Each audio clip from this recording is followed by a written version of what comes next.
The world still holds uncharted dangers.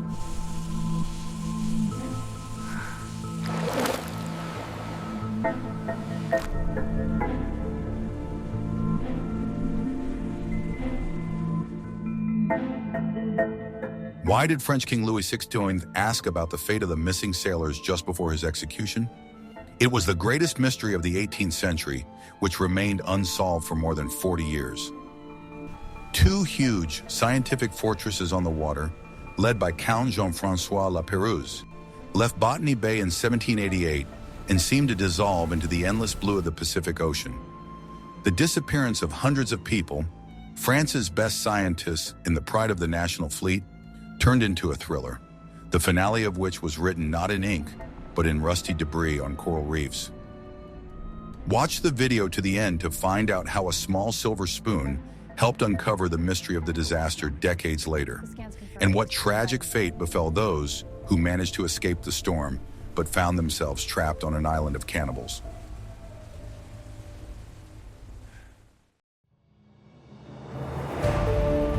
First, I will reveal a secret that changes everything about this mission. In 1785, France was not just sending ships out to sea, it was challenging British power and Captain Cook himself. King Louis XVI himself drew maps and chose routes, wanting French scientists to be the first to chart the blank spots of Oceania. It was the most expensive and ambitious scientific expedition in the country's history, equipped with the latest technology of the time. Two frigates named Bustle and Astrolabe were filled to the brim with telescopes, chronometers, rare seeds, and cartography instruments. The crew included astronomers, botanists, artists, and even doctors, armed with the latest knowledge of the Enlightenment.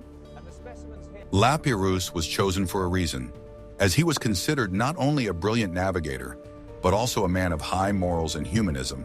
His instructions were to avoid violence with indigenous peoples and to act only for the benefit of science and progress. The expedition was to last 4 years and cover the route from the shores of Alaska to the shores of Australia. The French wanted to prove that their science and navy were superior to the ambitions of any other empire in the world. No one could have imagined that these majestic sails would be the last thing Europeans would see before a long silence. All of Paris waited with bated breath for news that would change the field of geography forever. Do you think this mission was purely scientific, or was it driven solely by the empire's political ambitions? We would love to hear your opinion, so please write about it in the comments.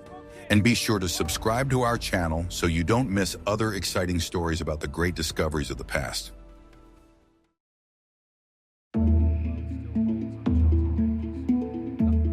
Want to know the secret that changed the course of the entire expedition at the very beginning? Despite careful preparation, the sea began to take its toll long before the frigates finally disappeared. In July 1786, off the coast of Alaska in Lituya Bay, the first major disaster occurred, claiming the lives of 21 sailors. 2 boats sent out to sound the depths were caught in a treacherous whirlpool and instantly sank before the eyes of the helpless crew.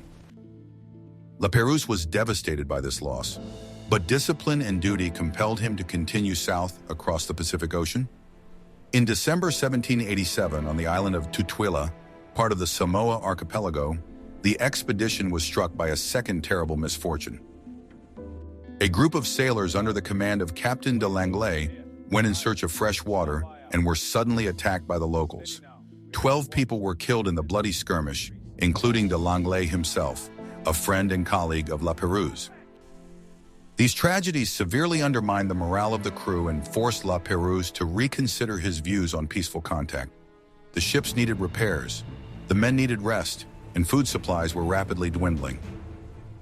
The expedition reached the shores of Australia in January 1788, just as the British First Fleet was landing there. The French handed over their latest reports and letters to the British to be delivered to Europe. After that, La Pérouse ordered to weigh anchor and head for the islands of Tonga and New Caledonia. This was the last message the world received from the French expedition for the next 40 years. The frigates sailed into the open sea, disappeared over the horizon, and vanished without a trace into the tropical mists of Oceania. Britain and France began a long war, and the fate of the sailors was forgotten for a time in the whirlwind of revolutions. Are you ready to find out what absurd and random object helped locate the wreck decades later? In the next chapter, you will learn how an old sword hilt revealed the secret of the century.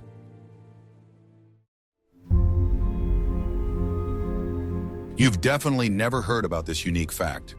As France plunged into the abyss of revolutionary terror in the Napoleonic Wars, the fate of La Pérouse became a legend shrouded in mysticism and rumors. In 1791, a rescue expedition led by Admiral d'Entrecasteaux was sent, but it passed just a few miles from the site of the disaster. The sailors saw smoke on the horizon of one of the islands, but because of dangerous reefs, they did not dare to approach the shore. The search was called off, and for decades, La Pérouse became a symbol of irreplaceable loss and scientific romance for the French. Newspapers periodically printed false reports that white people had been seen among savages on the lost islands. However, there were no facts to support this until 1826, when Irish captain Peter Dillon accidentally landed on the island of Tikopia. There he noticed a local resident carrying a silver sword hilt with European engravings and Latin letters. Dillon traded the hilt for a few iron nails and began to question the natives about the origin of the object. They told him that many years ago, 2 large ships had been wrecked on the reefs of the neighboring island of Vanikoro during a terrible storm. The islanders claimed that some of the sailors died immediately, while others managed to reach the shore and build a small boat there. This clue became the first real lead in a case that had long been considered hopeless and forgotten by everyone. Dillon organized an expedition to Vanikoro and discovered cannons, anchors, and fragments of hull plating covered with coral in the coastal waters. Local residents gave him silver cutlery, medals, and even astronomical instruments bearing French coats of arms. It became clear that the compass and the astrolabe had met their end right here, in the grip of the coral ring. This discovery shook Europe and prompted the French government to send an official ship to confirm the find. Like if you're impressed by how one small detail can reveal the secret of an entire army of missing people.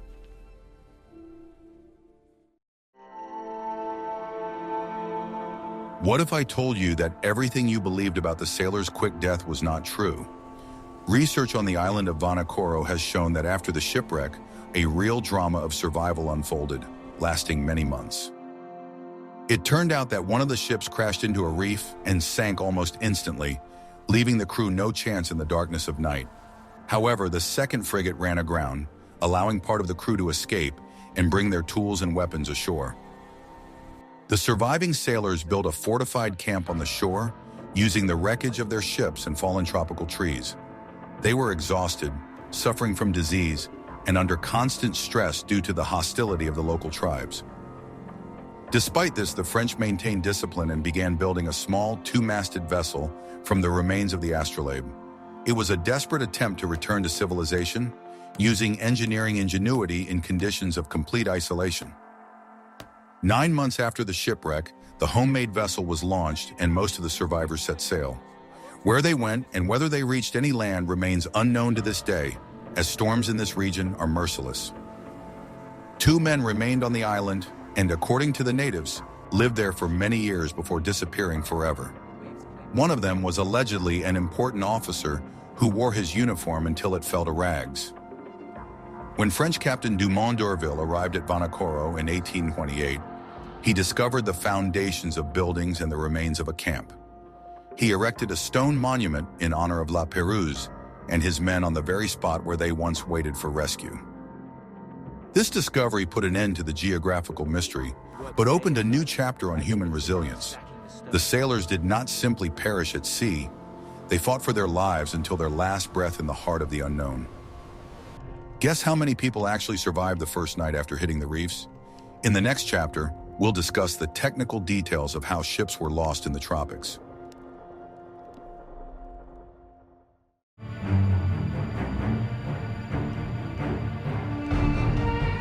The coral reefs of Vanikoro are the perfect trap for the wooden sailing ships of the time.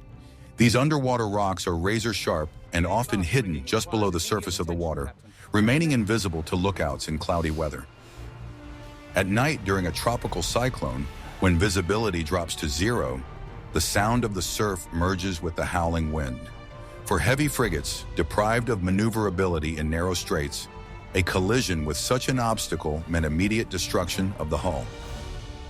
The French ships were overloaded with scientific equipment and supplies, which increased their draft and made them even more vulnerable. The impact of the coral pierced the copper plating and oak planks as easily as paper. Water poured into the holds, and the pumps, no matter how powerful, could not cope with such a volume. Heavy cannons broke loose from their mountings, turning the decks into a deadly maze for the sailors. In such a situation, decisions had to be made in a matter of seconds amid the roar of breaking mass. Interestingly, La Pérouse ordered his ships to stay close to each other for mutual support, which ultimately proved to be a fatal mistake. When the first ship hit the reefs, the second followed and was unable to turn away due to the strong current. They died together just as they had traveled across the world, sharing a common fate until the very end. It was a technical disaster caused by a combination of extreme weather and the imperfection of the navigation instruments of the era. At the bottom of the lagoon, researchers later found many personal items that tell the story of the sailors' last moments. Watches that stopped at the moment of impact, surgical instruments, and even fragments of porcelain dishes lay among the shipwrecks. These findings confirm that the disaster was sudden and devastating. The sailors found themselves trapped between the raging ocean and the inhospitable shore, where new trials awaited them.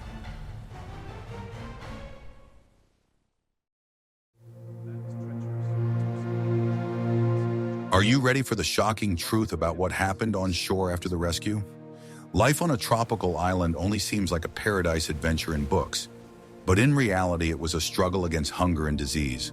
The French survivors were faced with tropical fever, for which they had no medicine. Scientists who had set out to study new plant species were now forced to search among them for anything edible. The price of scientific progress in the 18th century was measured in the lives of Europe's most educated people. The morale of the group deteriorated rapidly due to uncertainty and constant clashes with the local population.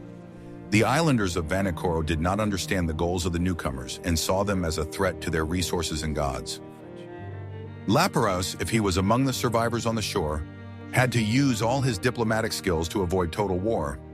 But with a shortage of food and clean water, any negotiations sooner or later reached an impasse. Every wrong decision could lead to immediate slaughter. The constant fear of cannibalism, practiced by some tribes in Oceania, weighed more heavily on the sailors' minds than the storms. The French were forced to keep watch around the clock, expending precious energy and gunpowder. Work on the construction of the new ship progressed slowly due to the heat and exhaustion of the workers. Tools dulled against the hard wood of tropical trees, and iron rusted quickly in the humid climate. It was an engineering feat accomplished by people who were on the verge of madness. The story of La Pérouse's expedition is a reminder of how fragile humans are in the face of the wild. Great discoveries were made at the cost of enormous losses, which were often glossed over in official reports. We admire the maps, but we forget those who remain in nameless graves under palm trees. The human factor, its strength, and its weakness was fully revealed here. These people went into the unknown for the sake of knowledge, and that unknown ultimately consumed them. What if everything you were taught in school about the great navigators is just the tip of the iceberg? In the next chapter, we will learn how these events changed world science. Despite its tragic ending, La Pérouse's expedition made a huge contribution to world science before its disappearance. The letters and maps sent to the British in Australia contain unique data about Sakhalin, the coast of Korea, and the islands of the Pacific Ocean. La Pérouse was the first European to pass through the strait between the islands of Hokkaido and Sakhalin, which now bears his name. His observations of the way of life of the indigenous peoples of Alaska and California are still considered invaluable ethnographic sources. The scientists on board kept detailed weather logs, studied ocean currents, and collected herbariums of rare plants. Most of these works were published in France even before the loss of the ships became known. This allowed the intellectual fruits of the mission to be preserved even when its participants could no longer return home. For decades, the French Academy of Sciences analyzed the samples sent back, which helped expand our understanding of the planet's biological diversity. The loss of the expedition also stimulated the development of rescue technologies and methods for searching for missing ships. Navigators realized the need for more detailed mapping of reefs and the creation of a system of international lighthouses. The tragedy at Vanikoro became a lesson for all subsequent research missions of the 19th century. Travelers began to take more spare materials for repairs and duplicate sets of navigation instruments with them. Science learned from its bloody mistakes, becoming more cautious and calculating. For France, La Pérouse remained a national hero, embodying selfless service to truth and progress. Cities, straits, and even a crater on the moon are named in his honor, underscoring the magnitude of his personality. His story inspired Jules Verne to create the character of Captain Nemo, who also sought solitude in the depths of the ocean. The tragedy turned into an epic that continues to excite the minds of researchers today.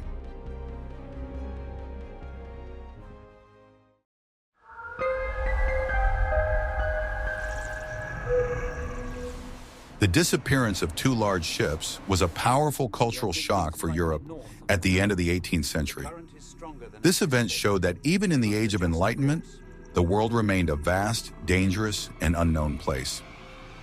Artists and writers created paintings and novels in an attempt to imagine the last hours of the famous navigator's life. La Pérouse became a figure comparable to the heroes of antiquity who challenged the gods and the elements. This story was of particular significance to the inhabitants of Vanikoro, in whose folklore the strangers on iron ships remained as spirits or deities. The meeting of two completely different civilizations in extreme conditions led to long-term changes in the lives of the islanders. They began to use the metal found in the wreckage, which gave them a technological advantage over their neighbors. 100 years later, archaeologists found French household items in villages, incorporated into the local ritual way of life. For French policy, this failure meant a temporary departure from active colonization of the Pacific Ocean, which allowed Britain to gain a foothold in the region. The world map might have looked different if La Pérouse had returned and established French settlements on the islands of Oceania. One shipwreck changed the balance of power across a vast territory, determining the fate of many archipelagos for centuries to come. Geopolitics often depends on such accidents as a hidden reef or a sudden storm. Today, Vanuatu is a place of pilgrimage for historians and underwater archaeologists from all over the world. Each new expedition finds more and more artifacts that allow us to reconstruct events with minute precision. We are beginning to understand how roles were distributed in the survivors' camp and what social conflicts may have arisen there. History ceases to be dry text in a textbook and comes alive through objects that sailors touched 200 years ago.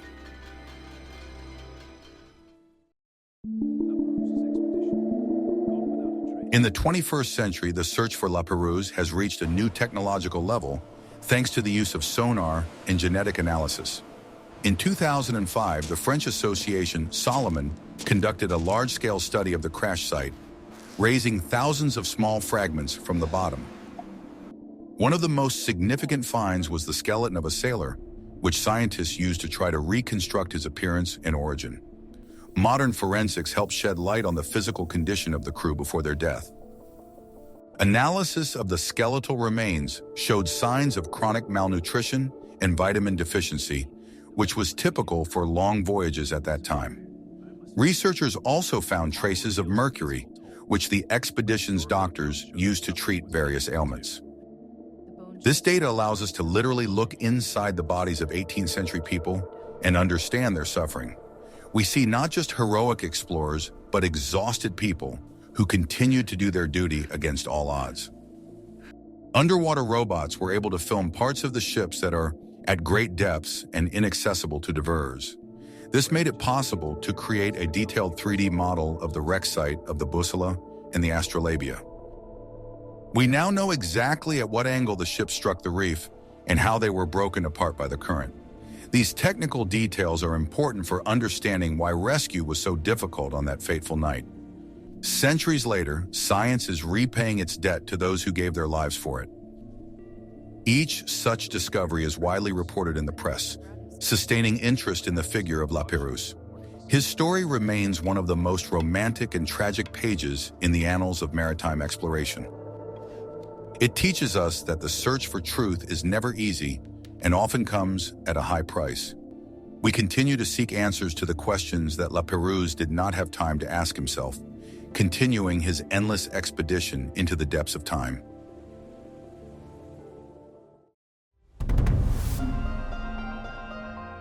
The story of La Pérouse's expedition marks the end of the era of great geographical discoveries, when the world ceased to be a collection of isolated territories. These events showed that global knowledge requires global responsibility and international cooperation. The tragedy at Vanikoro was a powerful stimulus for the creation of global meteorological and navigation services. Today's maritime safety owes much to those who perished on the coral reefs of the Pacific Ocean. We understand that progress is not only a triumphal march, but also bitter defeats that make humanity wiser. La Pérouse and his men were the vanguard of civilization, stepping beyond the edge of the known world.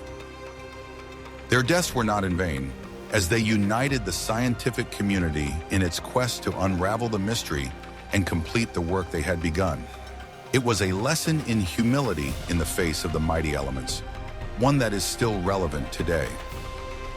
The moral implications of such expeditions are also important. They forced Europeans to reflect on the value of indigenous people's lives and how contact affects both sides.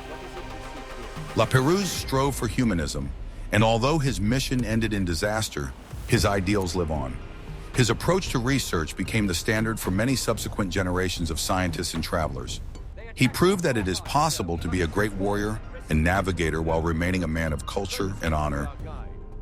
As we conclude our story, we return once again to the question of what is more important, the result or the journey itself. For La Pérouse, the journey became eternity, and the result became a legend that inspires us to make our own discoveries. We continue to gaze at the horizon, hoping to find answers to the eternal questions about the meaning of our existence. The secrets of Oceania are gradually being revealed, but the spirit of La Pérouse will forever remain in the whisper of the waves off the shores of the lost island of Vanikoro.